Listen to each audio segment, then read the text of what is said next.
Alors, vous savez que moi, je m'intéresse énormément à ce qu'on appelle les affixes, les préfixes et les suffixes. Je pense qu'on n'a pas assez travaillé là-dessus jusqu'à présent. Et donc, j'envisage de faire un livre sur cette question, les préfixes.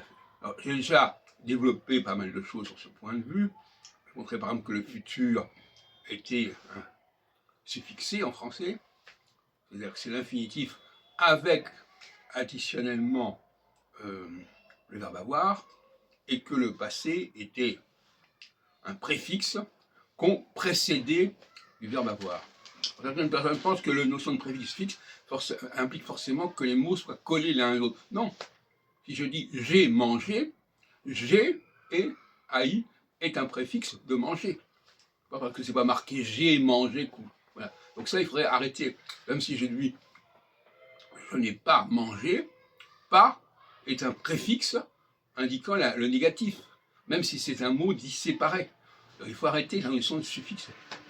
De la même façon que lorsque les Anglais disent I will do that, le will qui précède le do est un préfixe. Et c'est pareil en allemand.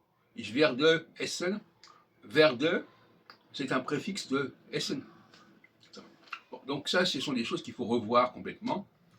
Et ce qui est intéressant aussi, c'est de comprendre qu'en français, à différence dans d'autres langues, alors, on dit impossible, c'est-à-dire que le IM devant possible est négatif, mais c'est une diphtongue, c'est une nasale. Eh bien, en italien ou en espagnol, ils vont dire impossible.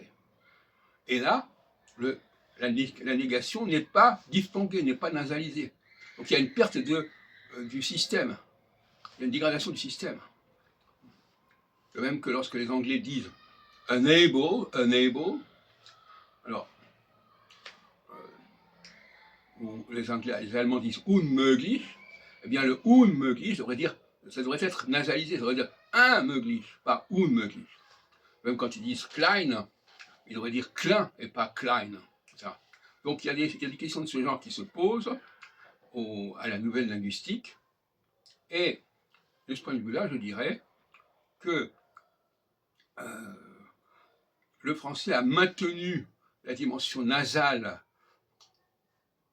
des préfixes, qui s'est perdu complètement dans les autres langues. Sauf que, dans certains cas, on garde néanmoins ce type de préfixe, mais on ne leur donne pas la sonorité qui convient.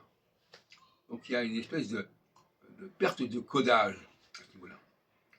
Donc la seule langue qui a maintenu les codages des préfixes négatifs, en sens qu'ils doivent être prononcés de façon nasale, de façon diphtonguée, comme je dis. Et puis, il y a aussi le fait qu'en anglais, on dit E, A devant une consonne et AN devant une voyelle. A man, an IT. Et ça vient du français. Cette façon d'utiliser le N devant une consonne, devant une voyelle, c'est typiquement français. C'est un calque du français.